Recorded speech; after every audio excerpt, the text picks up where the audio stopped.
Bien, je vous propose de nous mettre maintenant au volant d'un break, un vrai break, autrement dit plus pratique qu'à vocation loisir. Il s'agit du Honda Civic Aerodeck, construit sur la base de la berline Civic 5 portes et produit en Grande-Bretagne, dans l'usine de Swindon. Alors, comme vous allez le constater, certes c'est fonctionnel et pratique, mais on aurait souhaité tout de même, de la part du constructeur japonais, un zeste en plus de personnalité.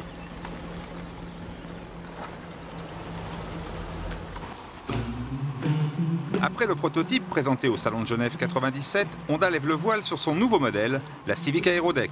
Un break destiné à concurrencer les Ford Escort, Opel Astra ou autres Citroën ZX sur un marché en croissance constante que ne pouvait ignorer le constructeur japonais. Sans être originale, la ligne extérieure de la Civic Aerodeck est plutôt agréable et à empattement égal, elle est plus longue de seulement 10 cm que la Civic 5 portes. Le design général reste d'ailleurs très proche, peut-être trop, du modèle 5 portes de la marque. 3 motorisations sont disponibles, le 2 litres turbo diesel de 105 chevaux qui devrait réaliser le gros des ventes du modèle, le 1,5 litre essence VTEC de 114 chevaux très économique, et le très sportif 1,8 litre VTEC de 170 chevaux que nous avons essayé. Il est d'ailleurs reconnaissable à ses jantes alu et à ses laves phares de série.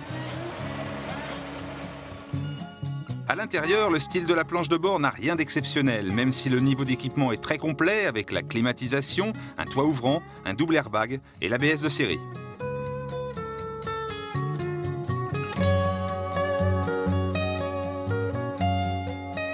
À l'arrière, la place est correcte sans plus et les grands se sentiront toujours un peu à l'étroit. Côté coffre, avec les banquettes rabattables, l'on passe de 410 à 830 litres de volume. C'est peu, comparé aux plus de 1500 litres du break 306 Peugeot par exemple. On notera également les 2 panneaux latéraux escamotables pour augmenter le volume et les 4 anneaux très utiles pour arrimer solidement quelques bagages. Autre astuce pratique, un crochet servant à maintenir le panneau d'accès à la roue de secours.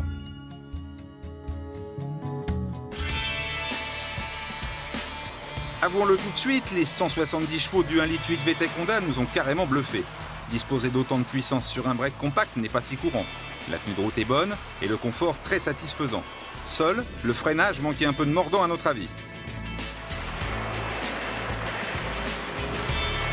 Au chapitre des économies, notez aussi le nouveau programme de maintenance Honda avec une vidange tous les 15 000 km et une révision tous les 30 000 km.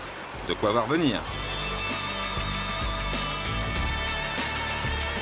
Le rapport prix-équipement devrait donc séduire de nombreux automobilistes. La Civic Aerodeck leur apportera un compromis entre l'automobile style de vie et le vrai break utilitaire.